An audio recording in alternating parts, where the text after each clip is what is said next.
Good morning, everyone joining us. Good morning, good morning. Welcome. As you join us, please do introduce yourself in the chat. Let us know maybe where you're from, perhaps what the weather's like with you. I'm always curious about what it's like in different parts of the UK. But yeah, do say hello. We'll be having lots of participation in this session. So let's get our fingers warmed up. Welcome, welcome to those joining. I can see the numbers popping up. Thank you for sharing your time with us this morning. Hi, John. Yeah, let's just keep introducing ourselves through the chat and saying hello. We'll be having lots and lots of participation. Good morning.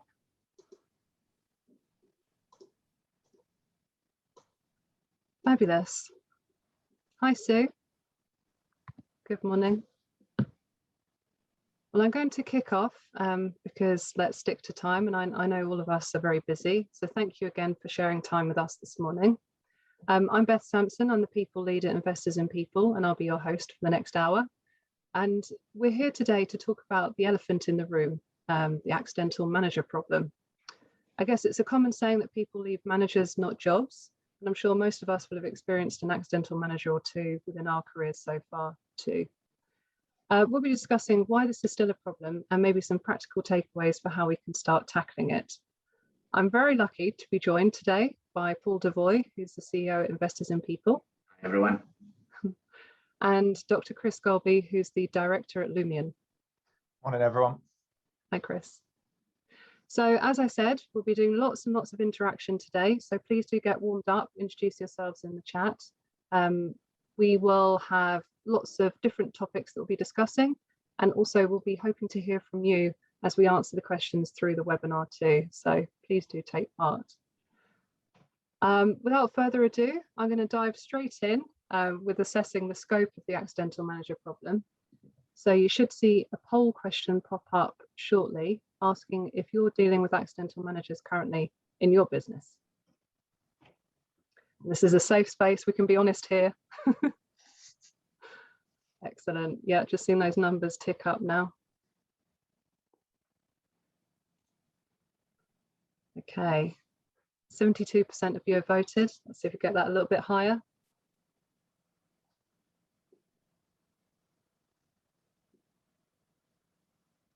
Fabulous. Okay, we're at 81%. So if you haven't pressed a button, quickly do it now. Fab.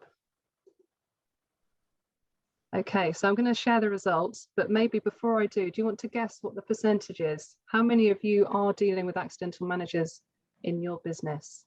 Do we think it's 50%, 20%? Give me your best guesses. I don't have any prizes, I'm afraid. Okay, I'm saying hundreds, I'm saying 70, 80, 80 to 90. Yeah, 85. 100. Yeah, so you're very, very close. So within our group today, we've got 81% of us currently dealing with accidental managers within our businesses. So a big, big problem.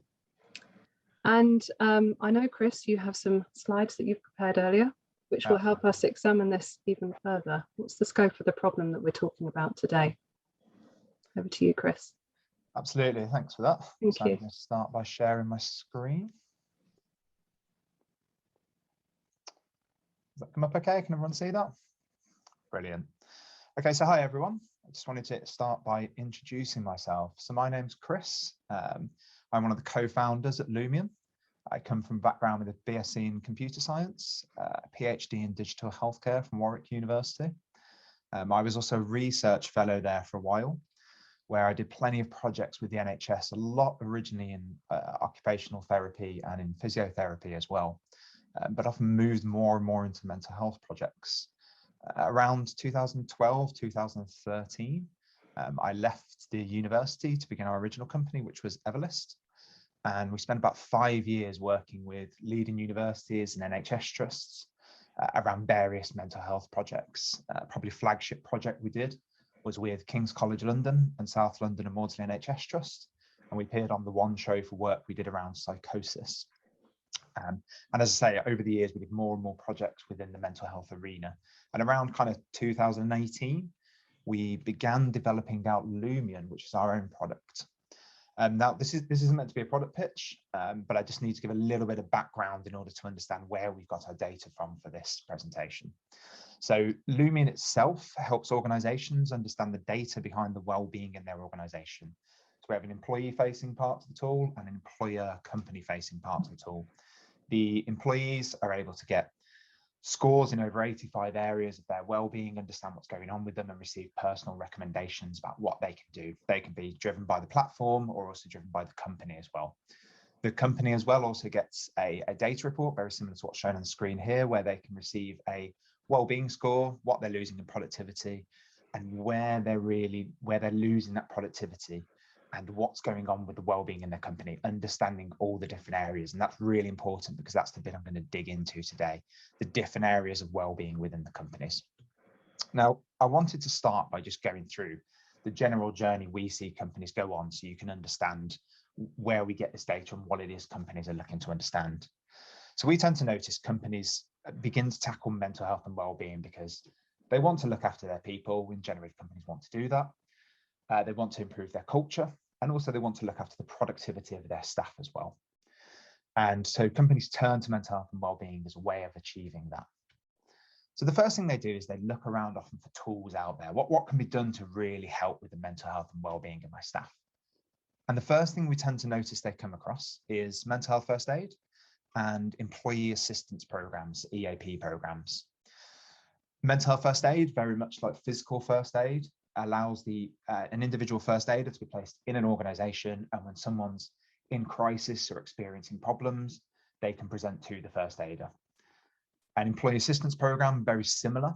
It's a counseling line outside of the company where any individual in crisis can ring up and receive support. Now, the issues with this is, although these are fantastic tools and great for when teams or individuals are in crisis, that they don't allow us to work on the culture of the organization and the productivity. They wait until somebody is in crisis to do something about it. And really, we want to be more proactive in what it is we're doing. And so companies begin to realize this after a period of time. And it's when they start to introduce more proactive tools into the workplace. So they start to introduce things like yoga and mindfulness sessions and begin to send out branded coffee cups and chocolate bars in the post. And while I do not knock any of these, and I think they're fantastic tools, the big question we often set behind all of this is, in what other area of your business would you start a project in without a strategy? So you wouldn't begin digital marketing, putting out adverts or physical marketing without understanding the strategy behind it, understanding the data behind it, really learning what's going on.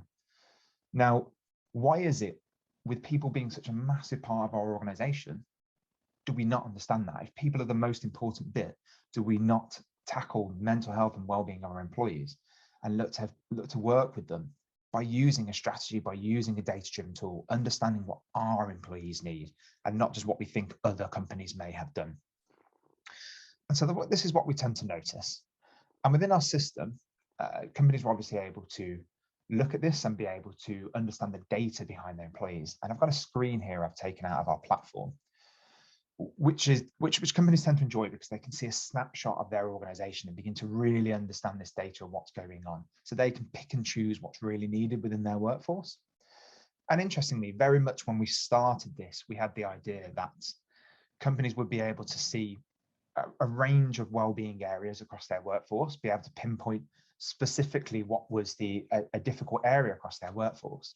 So for instance, here within this example, it could be that nutrition is a difficult area because this is a traffic light system, and you can see that it's particularly red and yellow across the company. And even then, the company may want to look at what's the team that's being most affected by that and be able to pinpoint where they started to tackle this, where they started to introduce interventions. But over time, as we got the data in, we began to realize something different, which was, although companies could tackle particular areas or one area within a team, we began to notice patterns emerging, which showed that actually when one well-being area went down in certain teams, it went down across all the different well-being areas within the team. And we began to notice this and dig into it in companies. And what we often began to find is that, although it doesn't happen in every company, and a lot of companies, management can be a problem here. So management can actually have an impact on the well-being across multiple areas within one team. And we can begin to spot teams where this is an issue and having a direct impact on the well-being of the employees within that organization and within that team. Now, what I wanted to talk about is what does that look like? So what is this? Why is this happening? And often this is because of this case of an accidental manager, which we're here to talk about today. So what is an accidental manager? So an accidental manager is someone who has been promoted because of their technical expertise and track record. Now, for instance, this could be someone who's been in a junior position, gone through to a mid position, and then a senior position maybe, and then they've simply gone the next rung on the ladder, which is into management.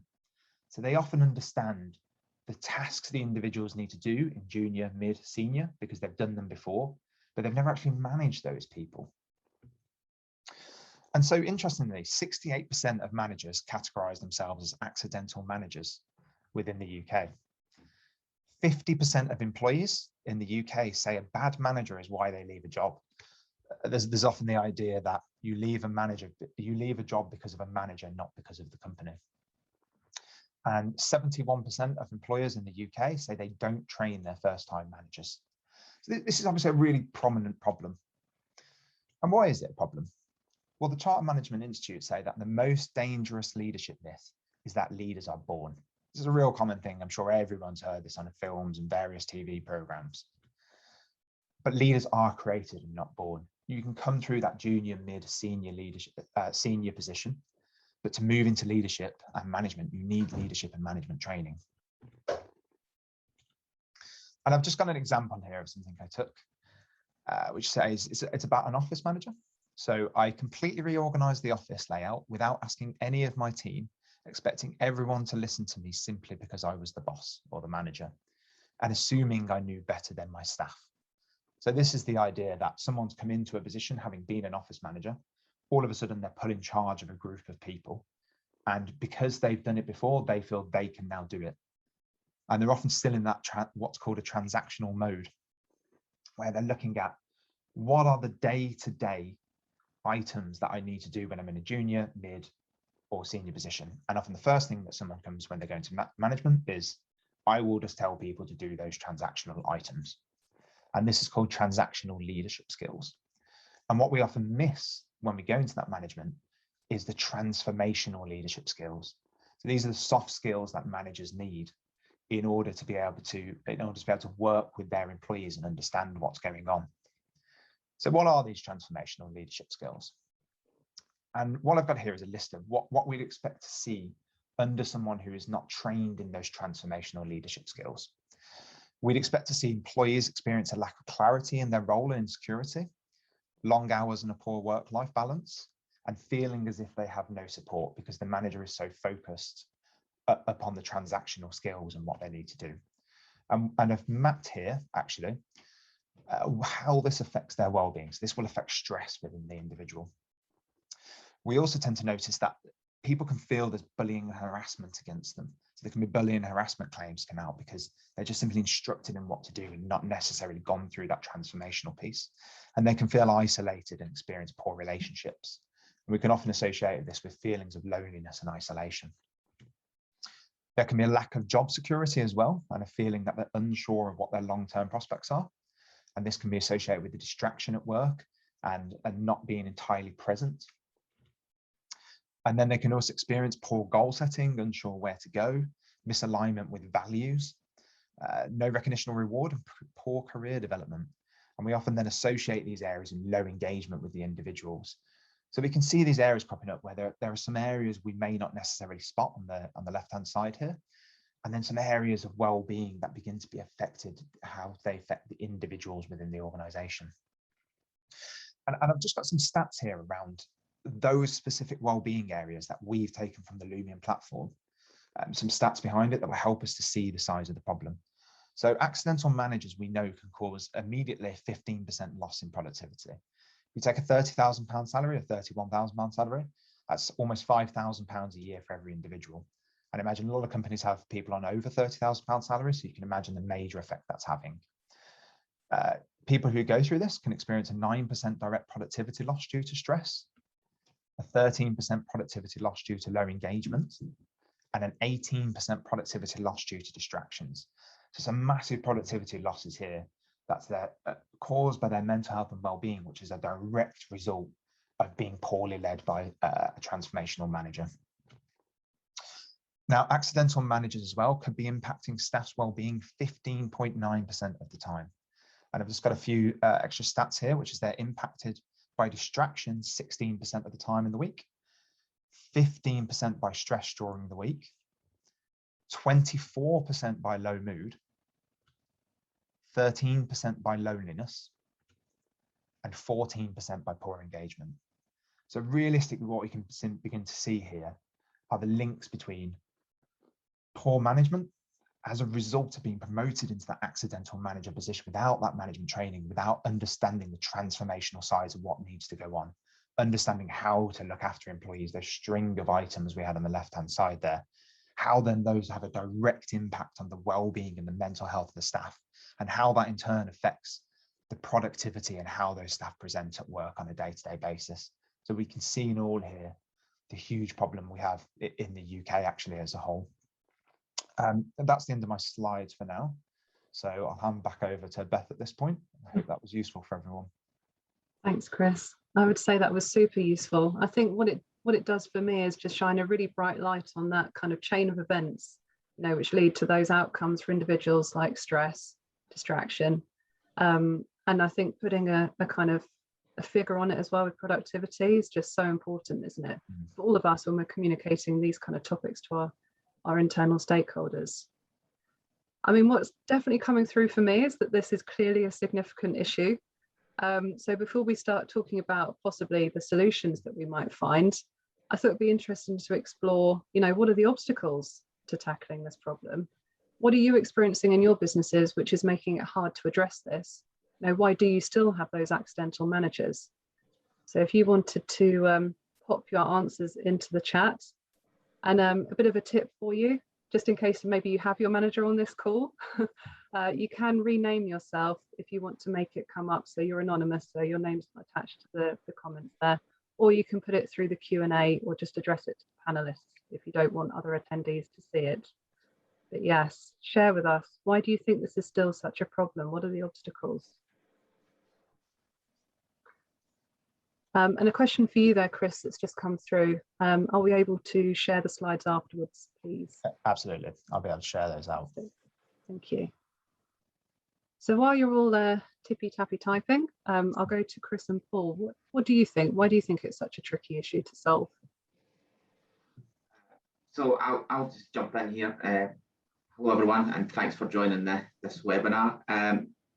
We assess literally thousands of organisations every year, and this is an issue that is always one of the things that comes up regularly when we work with clients. But I kind of want to start off by advocating for managers a little bit, because I think sometimes when we talk about accidental managers, it's like we're having a bit of a downer on managers in general. Being a manager is an incredibly difficult job. People are wonderful creatures, but they're also incredibly complex. And I think we don't invest enough in managers to enable them to do a good job. And then we're very quick to criticise when we experience bad management. It's not that anyone goes to the work to be a bad manager. I just think it's, as Chris said earlier on, we don't invest enough in the skills for them. And I think that's particularly important now because we're asking more of our managers than we've ever done before. We're asking them to deal with things they've never had to experience before, like managing people remotely. You know, there wasn't a manual for that before, but overnight, because of COVID, we were expecting them to manage people remotely and keep them engaged. We've got a huge mental health crisis. My view is that mental health issues were always there, they were never talked about. But now that people are more open to talk about them, people are presenting these issues to managers, and managers don't necessarily know how to deal with them well. They're under huge pressure to deliver. You know, we've got more skills gaps and shortages in the economy than we've had for a very long time. There's pressures on retention, you know, pressures on people not leaving. So being a manager is a really tough spot to be in at the moment. And I don't think we give them enough care and attention, because it's a bit like when you're on an aeroplane. The first thing they say to you, if there's an emergency, you need to put the oxygen mask on yourself first before you look after your family. How can you expect your managers to look after your teams if they're not in a position to look after themselves, first of all. It's a very stressful job, their own well-being, their own development, etc. So while all the stats kind of allude to criticism of managers, what I'm advocating is we need to look after them, we need to invest in them, and we need to give them the best possible opportunity of succeeding, because only by doing that do you enable them to then look after your people. And I think that's something that isn't necessarily always given the attention. It's too easy to diss them rather than say, well, what do we need to do to support them to be the best they can be? Because as Chris showed, the productivity gain is huge, but also from a social and moral point of view, the impact that they have on their people is huge. If they're stressed and short-tempered and not coping very well, they're not going to be in any position to look after their team. So that would be the only thing that I would add to all the excellent stats that Chris has done. Let's champion managers, let's support them, let's look after them, because it's an investment in doing that. It's not a cost. And I think in organisations we need to pay more attention to that. Thanks, Paul. I think that last sentence there says it all, doesn't it? This is an investment, not a cost. It will drive the success of your business. And I should say, for the purposes of transparency, Paul is my manager, and I can confirm he is an excellent manager. So yeah. Thank you, Paul. It's best be making all these anonymous comments on the. And how about you, Chris? Where do you think this problem is coming from? Yeah, I think to add to Paul's, it is really important to say it's not necessarily the manager's fault. It can be the training behind what's given to them. And in my eyes, a lot around what we've done is behind that data side of pointing out the well-being effect on organizations. Because historically, I suppose mental health and well-being hasn't necessarily been a big thing within companies. It's not really been driven into the last decade, really, and if even not really the last decade as well. And I think so as we're starting to investigate the whole well-being piece and the whole well-being of individuals within that organization, we're starting to really understand a bit more the soft skills impact that it's actually having on the workforce. Prior to now, maybe it's a cultural, historical thing within the UK. And I know Paul's got some interesting stats on that as well. There's some historical trends within the UK about the culture of it and promoting people through quickly into management positions. And I think not having that transformational training is so important to them, but it's always been so difficult to spot. It's very easy to spot when a transactional task isn't completed, because it can be noted on a 0 and 1 of one proposition. Is it done or is it not done? And so it's very easy to hammer down on managers if is this task done or is this not done?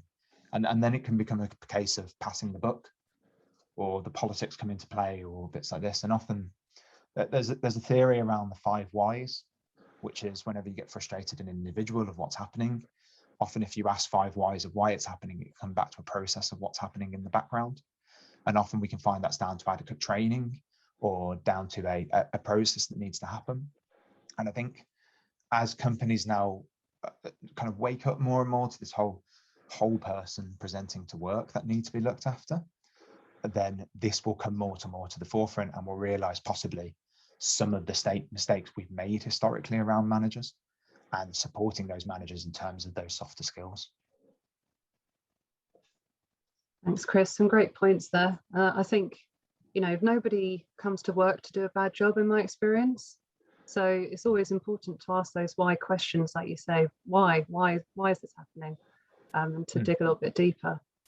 And thank you so much for all of your engagement through the chat. I won't read them all out because that would be terribly boring. But it's great to see all of your comments in there, and also sort of bouncing ideas off each other as well. I've seen things, I think I saw one pop up. It's a really good point that actually if you own your own business and you've developed that from the beginning, it's very likely that you'll never have been a manager before. And then that's another kind of area that you have to develop yourself without ever having perhaps had any training. So I think that's a really important insight. Another one here, you don't know what you don't know. Absolutely true. Until you get that feedback or data, it's very difficult to spot your own sort of blind spots. And then obviously the old chestnut of being promoted because of technical skills and not the people management skills. So, I mean, one of the things I've seen in other organizations is that occasionally those roles are actually split. So a people manager is purely people manager, coach, trainer for their team, and actually they have the kind of technical transactional aspects taken off them, which is one approach, I guess. So speaking of approaches, one of my sayings is that every problem has a solution. So let's start talking about that. What are some of the wins that you've seen in your organization's audience? What have you seen working in terms of leadership development? And Paul, I'll go to you to share your insights on this one. So did you say come to me there, Beth? I couldn't quite hear you. Sorry. Yeah, no, it's not your fault. I have to confess I've got builders at my house. There's a bit of noise outside, so try shouting. Yeah. Yeah, I mean, I think there's lots of different things that we could look at, and I'll try and kind of boil it down to the most important things. And really building on the point that you made there, Beth, we need to identify people who have got the capacity and capability to move into managerial roles, and remove this paradigm, this assumption that you become good at a technical role and then move into a managerial role. It's not necessarily what everybody wants to do. Chris is right, leaders are not born, they are made, but some people don't have an appetite to do it for a whole variety of reasons. So I think one of the issues that we need to explore is around about how you design jobs at that managerial level. And as Beth alluded to, if someone just wants to focus on becoming an expert in the technical aspects of a role, there needs to be some career progression taking a purely technical route. There seems to be a glass ceiling at the moment that if you want to progress at some point or other, you need to start managing teams, and it's not suited to everyone. So having an approach where you identify early on the people who have the capacity, capability, and appetite to be managers, and develop them before you put them into management positions. I think too often we find out that people aren't suited to it after the fact, and they've already done damage to themselves and others by that point. So actually, doing that analysis beforehand about who's got the right capacity and capability and appetite before you move them into that position. And then I think the second aspect is around about the type of training that you provide. There's a lot of snake oil sellers out there around about management and leadership training, and not all of it works. So I think, being really clear about what it is that you want to develop, and being clear about what does leadership behaviours look like in your organisation, what are the technical aspects of a leader and manager that you're looking for, and then make sure that the training is tailored to that. And I would put one caution on seeing training as a panacea.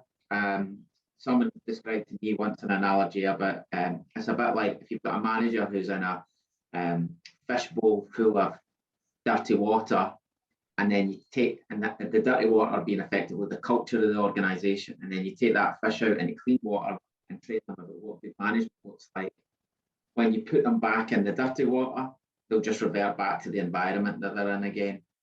So it's not just about training your managers, it's about thinking about the culture within which those managers operate, and how do you create a culture that enables good management, that enables that transparency, that enables that two-way feedback, that enables the right conversations to have at the right time. All of those elements need to be there, and it needs to be looked at as a holistic approach rather than just saying, oh, we put everybody through a management development program, they'll all be fine now. Well, if the culture's toxic anyway, it will work. So you can't separate culture and management training. The two things are intertwined, and the two things have a massive impact on each other. So for me, that's really important as well. And having the right support mechanisms around managers. One of the things that I think Beth has done brilliantly in our organisation is create peer-to-peer support networks where managers can go into little groups and talk to each other about problems that they're facing. And then that helps them share and learn from each other and get that peer-to-peer support, because it can be quite a lonely job. And who do you go to for support? So if you can build up a network of trust amongst your managers and give them the opportunity to go and share their experiences and learn with each other, that's something that I've seen that in our own organisation that Beth should take credit for, that works really well. Thanks, Paul. I think that image that you describe of the goldfish bowls is really powerful. That definitely sort of sticks in my mind, and it's a really clear way of describing this. And I also thought it's interesting what you said about the kind of cultural piece, because, you know, one thing we perhaps haven't touched on is that actually having accidental managers in the organisation could be a symptom of that cultural side, you know, not being quite right, or perhaps needing a bit more attention or investment. Perhaps the fact that you have accidental managers points to, you know, maybe reactive promotions and that kind of thing. So I completely agree with you. It's important to look at it holistically and as a whole. Yeah, someone's saying in the chat they love your goldfish bowl description. All right. Yeah. Yeah. So Chris, have you got any thoughts on this one? Yeah, absolutely. And I really wanted to pick up on the cultural piece and the fact that, and what Paul said about a lot of stakeholder management training, which is particularly what works in one organization might not necessarily work the same in another organization. So that there's not a silver bullet to this. There's not a kind of one size fits all. And if you really want to change things, you need to look at what I think someone put it in the chat. What are the behaviors you want out of your managers? What fits within the culture? What maps? And I think for me, really interesting, HR as a whole is changing. It's going through a change procedure at the moment. So historically, it's been seen as something you just needed to have in order to get through the legalities of running a company. And I see this transition happening over to, I mean, some people say it's HR transforming, some people say it's moving to more organizational development and positioning that way. But what I see is HR business partners appearing, and realistically, this whole area moving to more of a value-added service to the business. Our mission statement behind our company is around wanting boards to have actionable insights into their culture health within the organization, because we often see that HR is kind of pushed to the side. Companies will go, we'll look at our balance sheet, we'll look at our P&L, but you don't look at the people. Often it's raised in a board meeting and it's spoken about, and then everyone sort of sits back, nods, and the meeting carries on to other finance areas. But I think that's changing, and HR is realizing that needs to change. And in order to do that, it needs to behave like the other areas of business. So it needs to have data behind it, it needs to have strategy behind it, and move in that way. And so if you really fundamentally want to tackle this accidental manager problem, it's not necessarily the case of just chucking money at it, which I think a few people will do. And what sometimes this area can come across as is, oh, people are poor at management because we just haven't thrown money at training, and we can throw money at training and it will work, which is not necessarily the case, because if we go back to it, it's different from one organization to another as to what is needed. And we need to understand, is the culture right in the organization? Are people looked after? Are they well? Are people behaving? Are our managers matching to that behavior? Are we getting out of them what we need out of the organization? And I think this emergence of HR analytics and people analytics that backs up this organizational development area is really important. And I think I think a lot of the time as well, to add to that, a lot of smaller organizations think, HR analytics, people analytics, so that's something for, your KPMGs and your big service providers, where it's absolutely not. You can go down to the smallest organizations. We work with organizations as small as 5 people to really understand the data, because at the end of the day, you just don't know what's going on behind the scenes of even one individual, let alone a small team of people. And companies really need to be moving with this and understanding that, if you're going to work with the new workforces coming through, the younger generations coming through, then you need to really understand what's going on as a whole across the individuals, and understand that whole person approach to taking on board an employee. And I think that's really important to think about it in that way. So in summary, to understand the data behind what's going on and look at the trends and that change in how HR and how well-being is moving as a whole. Absolutely. Thanks, Chris.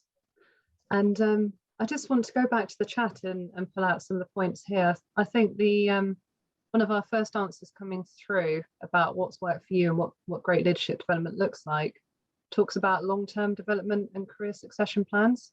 And I think the the kind of time period is key here, isn't it? This perhaps isn't one of those things that you can write down on your to-do list and tick off by the end of the day. It is a longer term, investment and approach. So I think that's an excellent point that's come through there. Also having that clarity about what great management looks like and rewarding those behaviors. So again, like we talked about, having that kind of consistent holistic approach. So you're not saying on one hand, please be a great manager and leader, and then on the other hand, you're rewarding things that are counter to that. So another great insight. A point here about training. It's important that it addresses self-awareness, bias, prejudice, and inclusive management styles. Absolutely. And then another point here from Simon, also talking about self-awareness. And I think balancing the qualitative and quantitative insights, as you've said, Chris, to help people make consistently better choices. I think that's a really interesting point, isn't it? Because perhaps it can be off-putting that people are complicated and messy and individual, but actually there's so much data that we can access now, especially with the help of different organizations and solutions that can help you make those better choices. And then lastly, we've got culture being a key factor. And there is a period of transition for many businesses, shifting from industry-based economy to knowledge-based, a messy phase. And I have to confess, I quite like messiness. I think that's where the most interesting pieces of work are. So I think it's good to hear that I'm in good company on this call. So we've got 20 minutes left. I would encourage everybody to keep posting through your questions for Paul and Chris. And I'm going to go to them with a question now. Speaking of being holistic and taking a different view, I wanted to ask you, how big a problem is this, do you think, from a kind of UK economy point of view? I'll go first on that one. So if you look back at the economic data, you can see that the UK always is towards the bottom of the productivity charts against our G7 or G20 competitors. And one of the main drivers for that lack of productivity is the fact that we don't invest enough, as you'd be surprised to hear, in our leadership and management. And someone quoted something to me that really stuck in my mind. A French worker who we have a perception is always on strike and always have all these biases around about all of that. A French worker can go home on a Thursday night having produced the same amount as a British worker can do in 5 days. So it's not just about working harder, it's working smarter.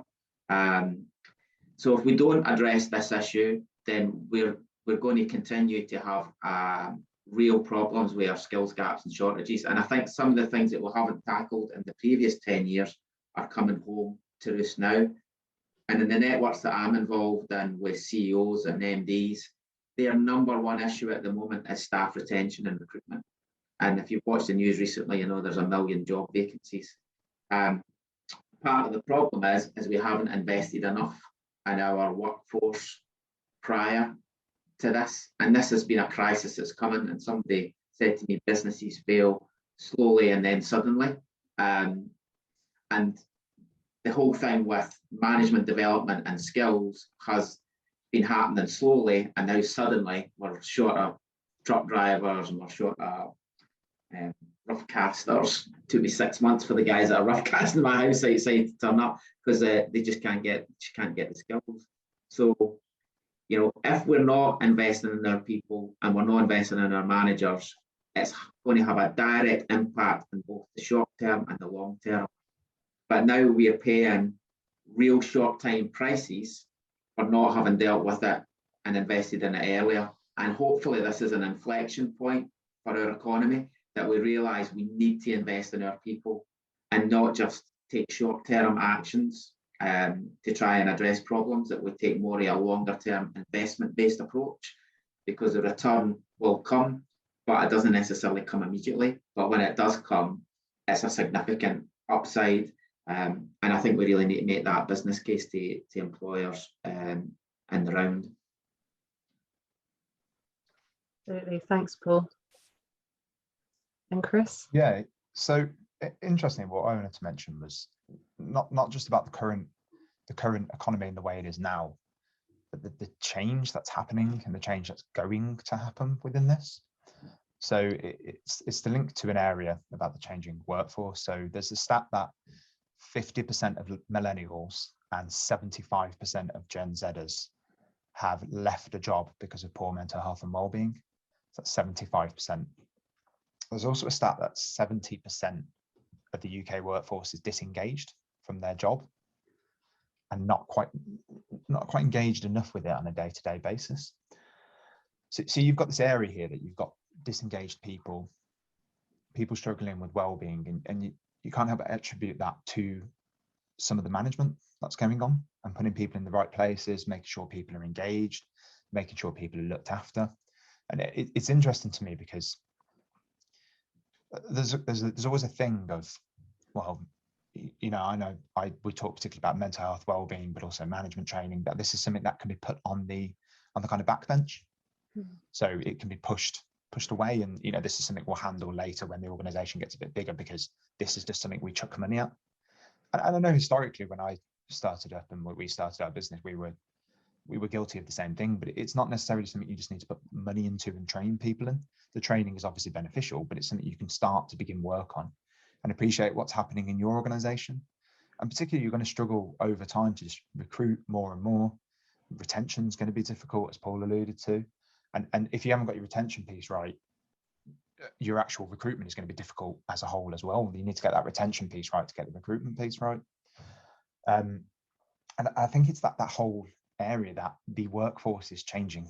The workforce is getting younger, and people coming through are changing. I was in a group yesterday, a group of CEOs, and we spoke very much about the 24-hour working life. So this idea that you're being texted at 11:30 at night about a work task, and what rules and what are you putting in place to do that.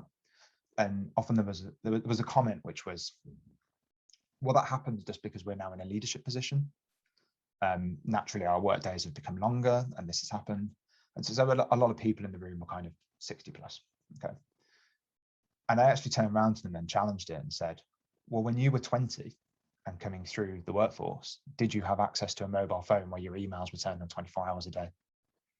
And of course they said no. And I said, so how do you feel that a 20-year-old coming through your workforce is looking up without adequate management, just watching transactionally what everything going on in the workforce is, and thinking, well, I have to be looking at my phone at 12 o'clock at night in order to replicate what my managers above me are happening.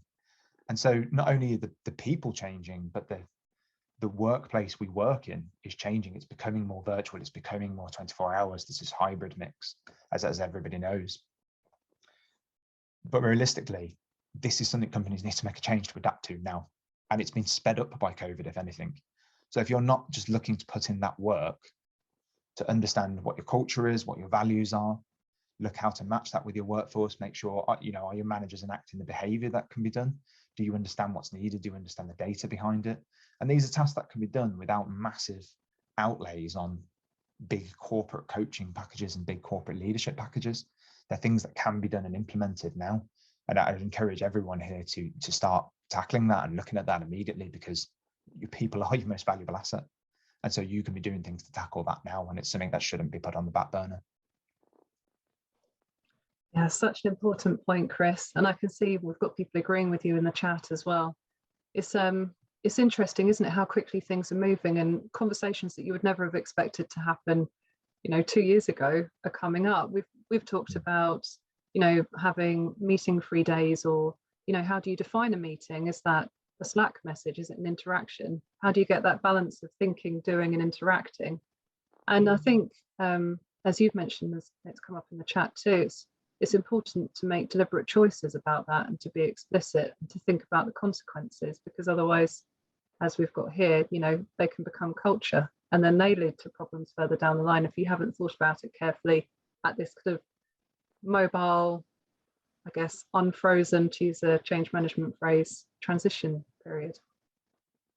So I'm just going to pause and I'm going to press you as an audience to put any questions through for Chris and Paul now. And my last point back to you both is to ask for your top 3 takeaways. So what can we take away today to help us sort of address this opportunity? I'm not going to use the word problem anymore. I think it's an opportunity. And equally in the audience as well, I can see we've got 42 people with us today. Please do share your insights and takeaways too, so we can all learn from each other, because we don't have a monopoly on the good ideas, do we? I'll go to you first, Chris, please, for your top 3 takeaways. I think for me, the first one being, this is not just some big task for corporate companies. Everyone can start, whether it's a small team within a corporate company, whether it's a small organization. Everyone can tackle leadership by understanding culture, values, understanding what's going on with their staff. So this is something you can begin to take action on immediately, and it's something that should be taken action on straight away after this call today when you go away. So it's something that can be done, and something that doesn't have to cost hundreds of thousands of pounds to train managers. My second one would be, make sure you go about tackling this in a strategic manner. So think it through and think through what's happening with the people. And then the third one would be to look at what Paul said, which is, don't believe that you can look at the global state of productivity and to look at where the UK is with this. I don't necessarily believe that someone should be promoted straight into management, but to look at that productivity side of it. Why is the UK so poorly performing in comparison to everything else? And that we should be looking at how we can improve that as a whole. And that would be my top 3. Thanks, Chris. Over to you, Paul, for your top 3. Yeah, so my first one would be being clear about what does good leadership and management look like in your organisation, and being really investing. And I think that's an important thing. We need to talk about the cost of this, that this is an investment. So we need to invest in leadership because we know it's going to pay huge dividends. So like any other investment, what does good look like for us? What does good look like for our leadership and management, and being really clear about what that is. And then the second question would be, instead of going to all our managers all the time and telling them what we want from them, ask them, what do you need? What is it that you need to bring the best version of yourself into work every day as a leader? What support do you need?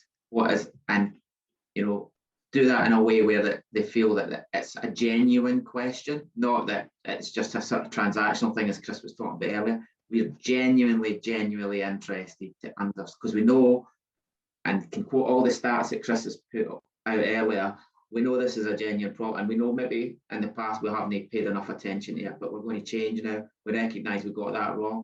What do you need? How do we help you bring the best version of yourself into work every day? What do you need to be the best leader that you can be? And then the third one is having a really clear short, medium, and long-term plan about what you're going to do about it. And it doesn't necessarily need to involve spending lots of money. So some of the initiatives that Beth has put in our organisation cost nothing. It was just about creating the space for people to talk to each other and share and learn and support. And that word support probably doesn't get enough attention, that they're there as a mutual support network for each other. There are things that you can do that don't cost anything. You don't need to send them to Harvard or train them to be McKinsey level consultants. That might be something that you do down the line, but really understand from them, what do they need, put in things in place to support them, and then you can then build your business case about what, if there is investment needed that requires specific types of training, you can build that case out. So that they would be my 3 things. Thanks, Paul. And I guess one from me as well that's helped, I think, with us. When I started very early on, I put in regular catch-ups with all of our managers. Obviously, it's something we can do as we're not huge. But even if you have that kind of HR business partnering model, I think if you can make time, even if it's every 2 weeks, for your manager to sit down with you and just have that space, like Paul said, to talk through what's going on for them, what are their needs, what are they feeling vulnerable about? And that gives you so much information and data that you can then work with so that your programs are really addressing the needs that exist. Because I think assumptions are very dangerous. You know, if managers are very busy, you do time management training, but actually maybe that's not the right solution. And that does tie in actually to a question that we've had come through from Gillian. So she's asked, what specific areas or topics of L&D do you think work well to support the accidental manager? Obviously accepting that not one size does not fit all, but what could make a difference, do you think? I think if I had to pick one, and I'm reluctant to pick one, but if I would have to pick one, I think training, providing people training and coaching, and I've seen that in one of the comments that's there. You know, asking the right questions, not feeling like as a manager you need to be this all-seeing, all-knowing being that has the answers to everything. Teaching them to coach, to ask the right questions, to help the member of their team explore and own the answer themselves. So that for me would be one area where L&D can come in as really support managers about how they can use coaching techniques to ask the right questions, because that solicits information that they can then work with, rather than feeling like they've got to come with all the solutions all the time. Because just because you're a manager doesn't mean you know better than your team. Your team probably know better than you. So asking the right questions in the right way and training people how to do that, I think is really important. Yeah, that brings to mind the old saying, doesn't it? If you give someone a fish, they'll eat that day. If you teach them to fish, they'll never be hungry again, assuming they live near a river. So yeah, I like that one, coaching. Any thoughts on that, Chris? Any specific kind of L&D topics? I think mine's kind of linked, and it's very much along the same remit, which is around teaching on leadership. So as well as this coaching, because I think a lot of people, when they go into management, particularly in our culture, is very much associated with just getting people to do tasks. And I often think if the term was rephrased as leadership instead of management, people would have a very different view of it.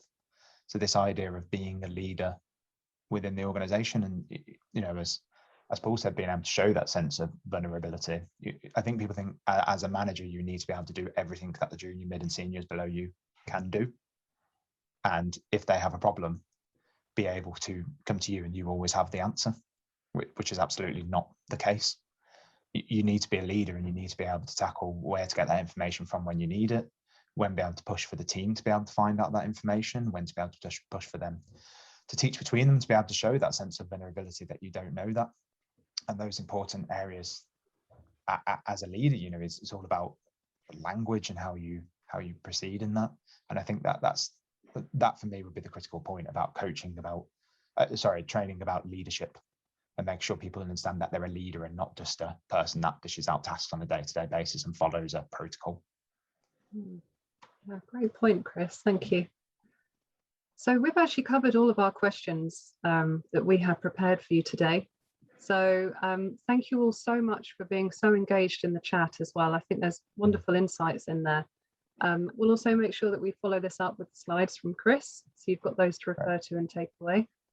So all that remains is for me to thank Chris and Paul very much for all of their contributions, and also to all of you for sharing part of your morning with us. So I hope you all have a fantastic day.